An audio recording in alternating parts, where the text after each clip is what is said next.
We want to repeat, first of all, our call for the Prime Minister to immediately appoint a minister who can take charge of the portfolio and deal with the outstanding issues in the other entities as well as in the energy segment of the ministry. In that regard, I would like to point out that the PCJ board, which has had oversight responsibility for Petrojam and which has been clearly derelict in its duties as implied by the Auditor General's report, remains in place. We believe it should be removed and a new board appointed immediately. It should be noted that there are members of the Petrojam board who have resigned, who continue to serve on the PCJ board. This just highlights the inadequacies, indeed the ludicrousness of the situation.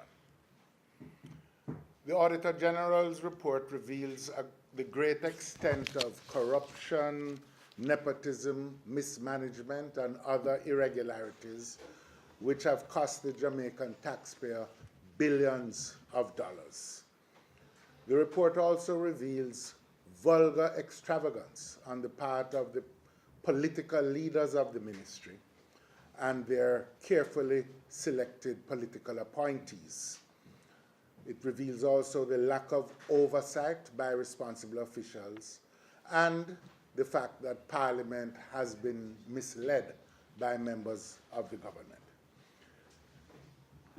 I think the entire country agrees that the release of the report on Petrojam by the Auditor General cannot be the end of the matter.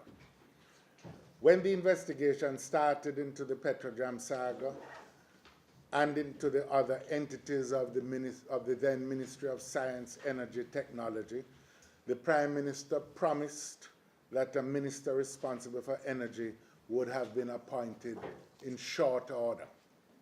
It is now 5 months since the former minister resigned, and the portfolio remains in limbo. There are issues within the energy portfolio which require urgent attention, some of which have been highlighted in the Auditor General's report, including the pricing mechanism for fuel, oil transactions, the ownership structure of the Petrojam refinery, and the attendant oil losses, among other things. All of this and all of these issues are continuing today, even while the Prime Minister exercises oversight.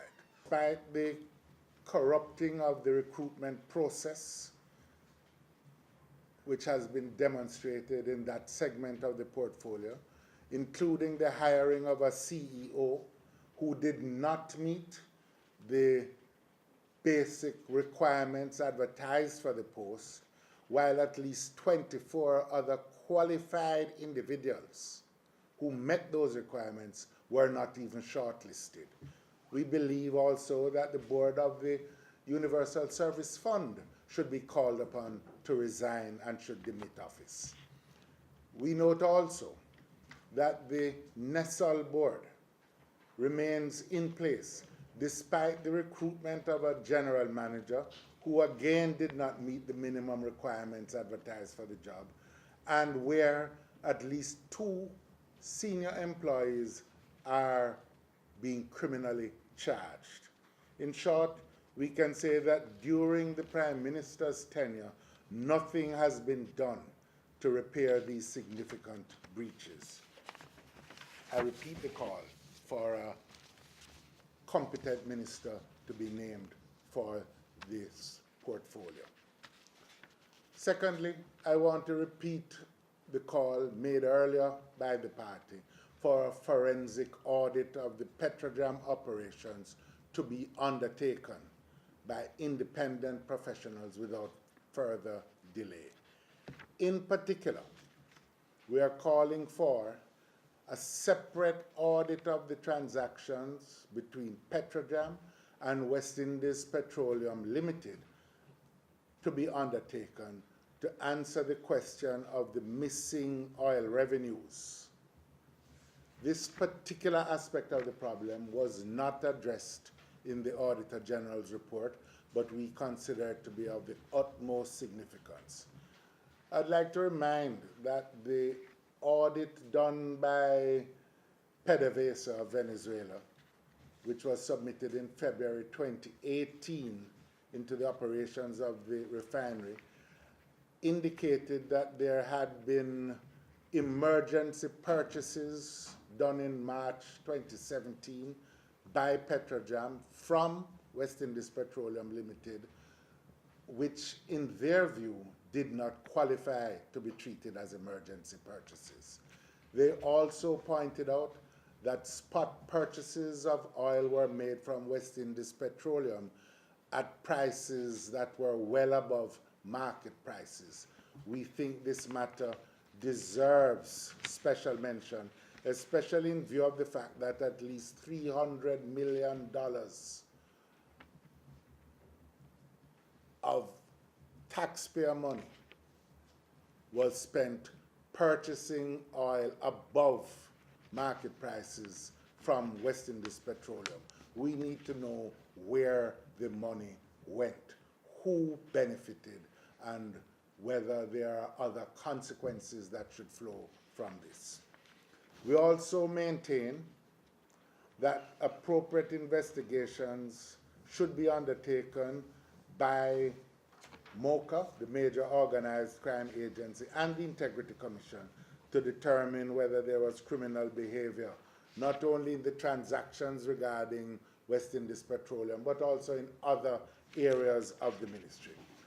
And we believe that the government should authorize MOCA and the National Integrity Commission to seek expertise from our international partners should this be necessary, because I have no doubt that they are willing to assist with the relevant expertise, particularly in respect of tracking any flows of funds which may have been diverted overseas or even to local accounts. We call upon the Ministry of Finance and the other appropriate authorities to take immediate steps to recover taxpayer funds where these have been improperly misappropriated from the agencies. And I also want to say in relation to the forensic audits that we insist that they should cover the entire period identified by the Contractor General, by the Auditor General, including those periods of time when the People's National Party formed the government. We say any breaches uncovered must be dealt with in accordance with the law. Finally, I want to address the issue of the responsibilities of the Public Accounts Committee, which should, we insist, be allowed to investigate and hold hearings on the Auditor General's report. I note that the chairman of the PAC has sought to call a meeting for tomorrow. I trust that this meeting will take place. In any event, we are insisting, since if it is held, this will necessarily be a preliminary meeting, that the substantive discussions on this Auditor General's report should take place within the Public Accounts Committee within the first half of January. Should that not take place, it is going to threaten our usual cooperation in the parliamentary process. We think that the matter is of such fundamental importance that nothing less will do.